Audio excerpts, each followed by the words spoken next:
Hey guys, it's Belle, and in this video we are going to be reading through and translating a bit of a curious tombstone, which was contains a poem composed during the Ostrogothic period in Italy, and it is the tombstone of Probazia and Concordia being buried together. Now this is pretty curious, so let's read through it and have a go at translating it. And as usual, if you want to have a go at translating this on your own, feel free to pause the video and then translate it using the gloss provided, and then you can check it against what I say in the video. So without further ado, and forgive me also if my Latin poetic diction is not the best, but Hic aviam natemque locus post fata recepit, quasque dies olim vecerat unianimes, evolat ad superos mentis quoque gratia simplex,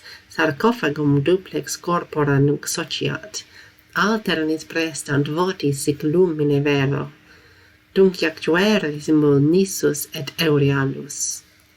Probatia avia deposita 14 calendas novembres, Concordia ne post deposita pridie calendas septembres, Venantio juniore consule alio. So, what does this mean?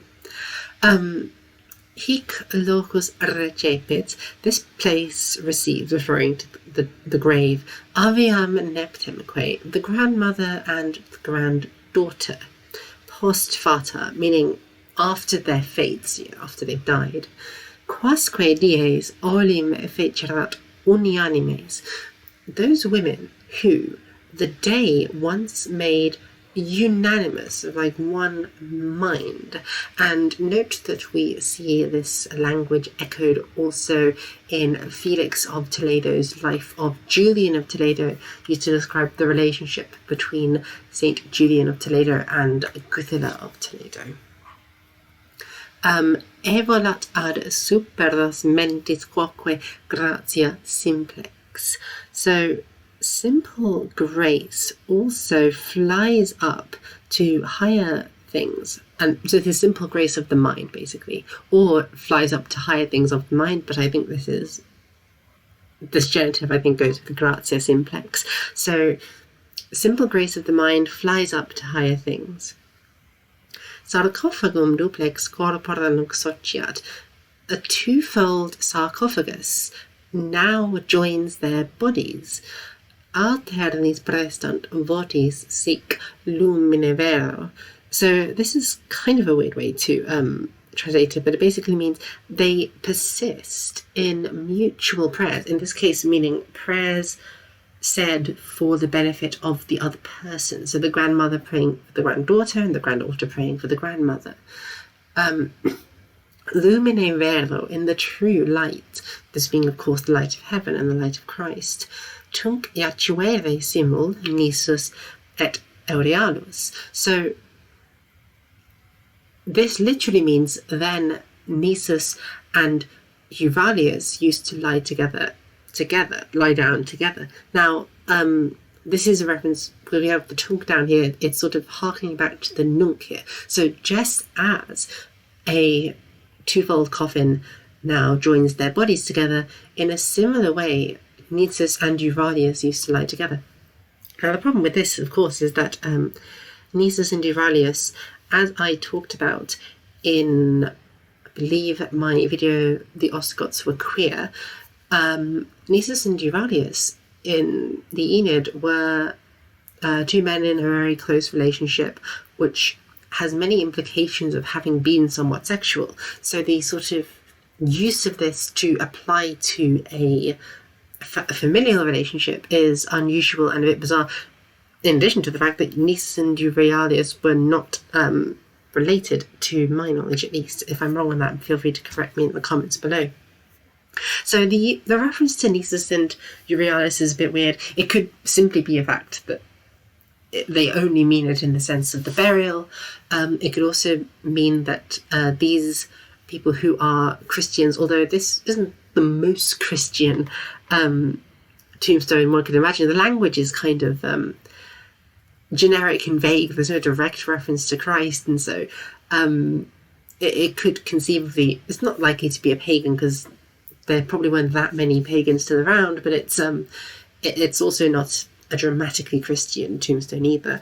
So, but it's possible, I'm assuming here, that these people are Christian, based on, Italy being Christian at the time, that it's possible that they had a more like a desexualized interpretation of the Nisus and Euryalus relationship in the Aeneid, and therefore didn't see much in it, whereas we see it now as a more sexual relationship with the privilege of modern scholarship. So that could be the reason why they're referencing Nisus and Euryalus as a metaphor for this familial couple, Probazia and Concordia.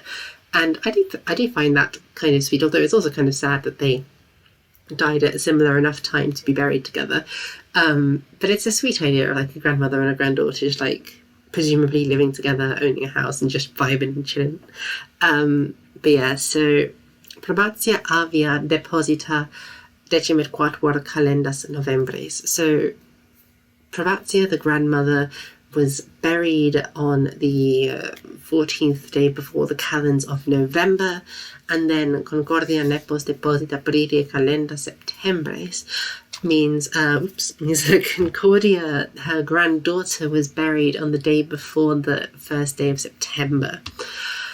So that's when they died, and then Venatio Juniore consule alio, with this is during the reign of Venantius the Younger as the other consul. So there we go. There we have just a short little poem giving us insight into how people conceived of funerals and the dead in Ostgothic Italy. From start to finish, it would read, "This place receives the grandmother and granddaughter after their fates have passed. Those women whom the day once made unanimous. Simple grace of their mind flies up to higher places.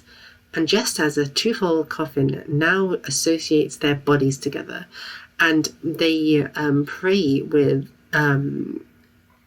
alternate prayers for each other in true light, similarly Nisus and Euryalus used to lie together. Probazia, the grandmother, was laid to rest